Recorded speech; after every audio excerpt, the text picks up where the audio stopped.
anything about financial literacy.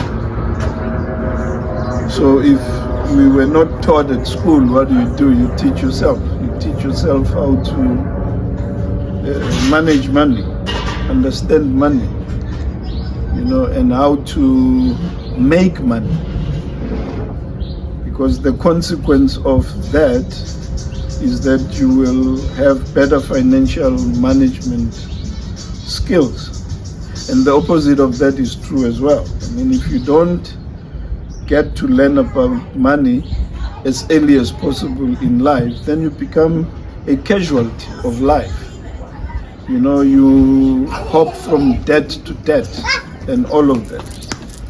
So sometimes when we talk about these things, why is it that people don't have money? It sounds like you being arrogant or what, but that's the truth of the matter.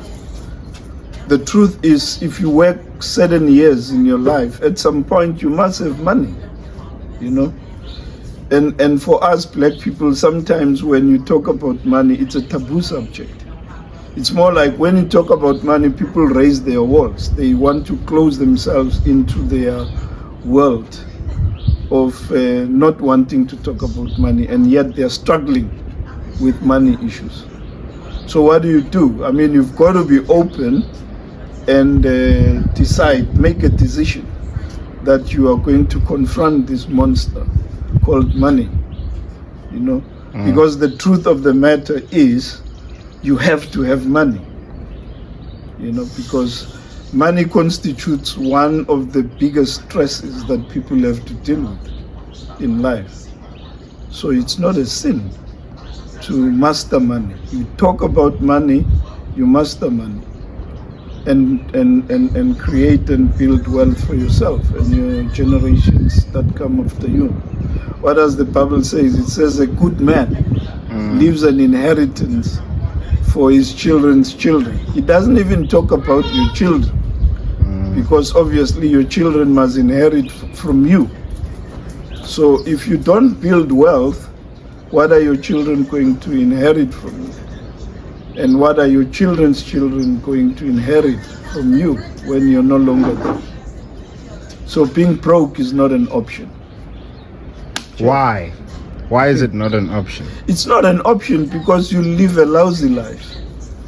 It's not an option because you become a burden to yourself and you become a burden to other people. That's why I like saying, if you fail to plan your life when you have the time to plan it, one day you're going to be a burden to somebody. Sure. You become a burden to people, and instead of helping people, you need help from people. You hop from asking for help from one place to the other. Instead, you've got to make a determination to become resourceful and to become the help that other people need. So what's my action plan? Your action plan is that invest in yourself, invest in financial literacy, educate yourself about money, educate yourself about how to make and how to keep money, how to manage money. And if you do that, investing in knowledge, sooner or later, then you get to understand the power of money, because money does have power.